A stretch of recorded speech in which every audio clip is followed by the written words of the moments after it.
As someone who grew up in Hawaii, I speak Pidgin sometimes. And in Pidgin language, there are these like Japanese words that I just assumed were from Japan or are Japanese. But then I married someone from Japan and I used those words and you had no idea what I was talking about, right?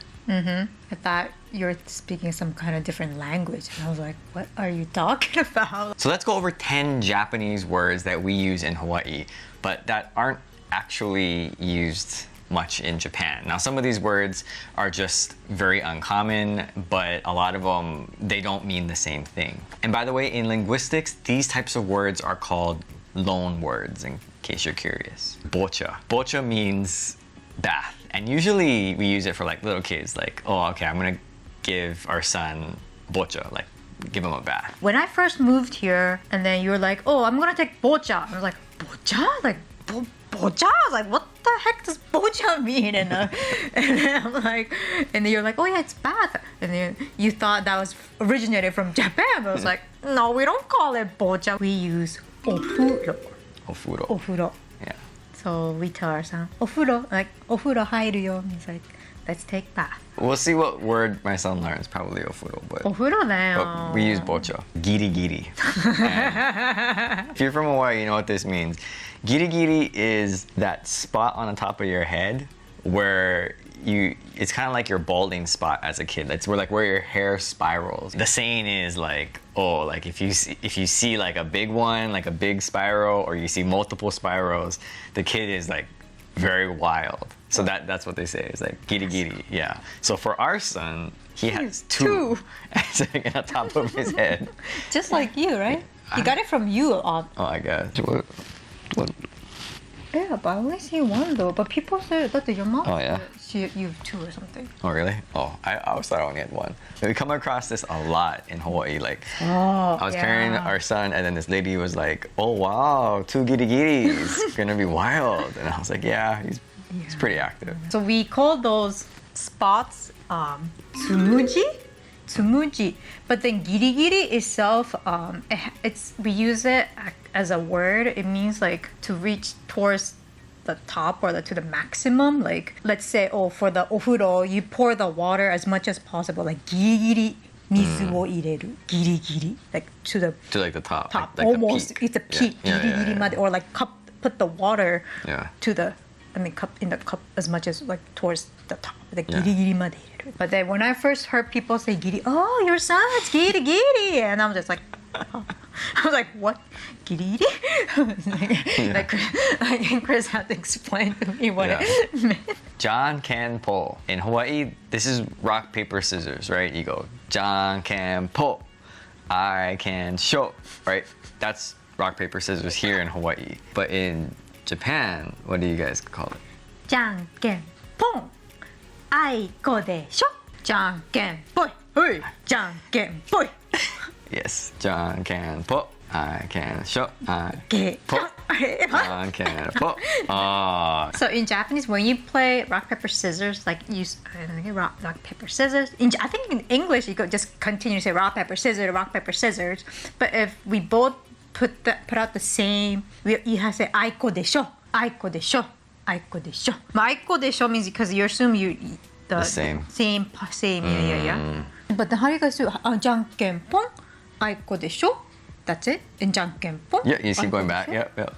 Oh. Janken po. I can show. Janken po. I can show until there's a winner, and then you reset. Next word is Jiji. And this is one that I know the grandmas all use. In Hawaii, it means like dirty. Like that's Jiji, like don't put that in your mouth because it's dirty.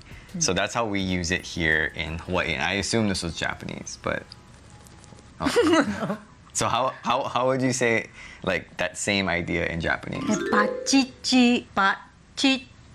Okay. But for us, if you say, bachichi だからダメ. Like, bachichi. Yeah, Jiji. Yeah, your mom uses that a lot. Yeah, like, Jiji. I know, like, Jiji? Because she says Jiji. If you say Jiji, that's like kind of saying uncle in a really bad way. Like, Jiji. Like, you wouldn't want to use Jiji in public. So the next word is Hanabata, which is like boogers. It's like, yeah, runny nose, like Hanabata.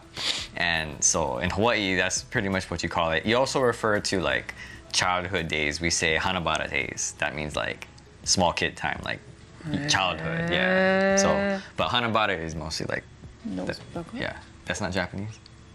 Hana is nose. Nose, right? But I don't know where bara came from. In Japanese, it's hana.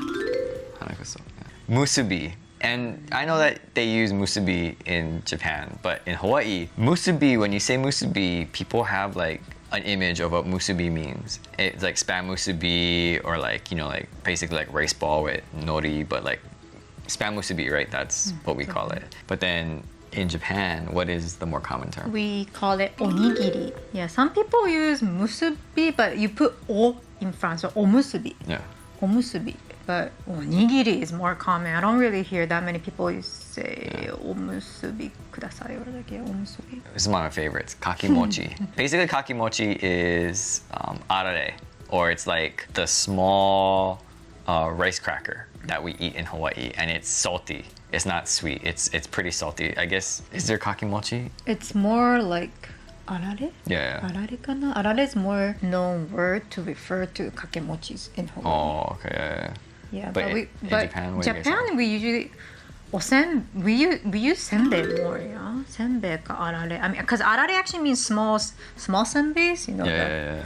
But yeah, not the kakemochi. I've never heard kakemochi before until I moved here. So this next word is habut or habuteru, and yeah, locally it means like grumpy. So I used to have this shirt that used to have habuteru on it, and it would be like grumpy. Usually, habut is like kind of grumpy Japanese man. So habuteru means nothing in Japanese. I've never heard that term in Japanese. So how would you describe like grumpy? Someone who's grumpy, not in a good mood. Okoteru. Okoteru means like angry. Kokoteru? Okoteru. Okoteru. Oh, okay. Then we have Saimin. If you grew up locally, you've eaten probably a lot of Saimin. But if you're not from Hawaii, it's like noodles in shrimp broth, and usually there's like a piece of pork in there, egg, fish cake. Very, very good. Like good to eat on a very cold day. I was surprised when I went to Japan and there wasn't Saimin. I know there's ramen, but not Saimin. Ramen is more like the term that we use. Yeah. The noodle itself in Saimin is it's similar to the ramen, I think. Yeah. Remember the one in Kauai? Oh, Hamura Saimin. Hamura Saimin's noodles were like, it was really close to the ramen noodles in Japan. I was really amazed. Like, it was so good. Oh my gosh, I want to fly to Kauai for that.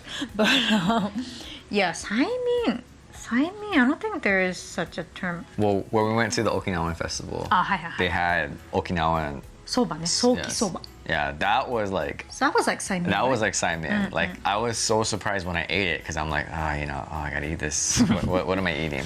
And then as soon as I ate it, I'm like, oh, this is good. Because it like triggered that Saimin taste in my mind. So I was like, oh yeah, it's good. And the last word is Shibai. And Shibai in Hawaii, it kind of means like lies. So again, I thought it was Japanese, but it's like, just means like lies. But what does Shibai mean in Shibai means to act or or performances. Like Shibai, you go see performances like Shibai wo miniku. So it's I guess, because lying is kind of part of acting in a way. So it kind of similar, but it sounds like they're kind of similar. Yeah. I mean, it has a different meaning, but then like I guess it's understandable to know where I don't know. The words are quite similar. Yeah. All right, well, I hope you enjoyed this video. I definitely learned some things, and these are some of the words I picked up, and I'm sure there's more out there, but these are the ones that I thought were the most interesting. Again, as someone who grew up here, I just assumed that these words were like real Japanese words, but a lot of them aren't. So anyway, good to know. So please let us know what you think in the comments below. Thanks for watching, and aloha. Or sayonara.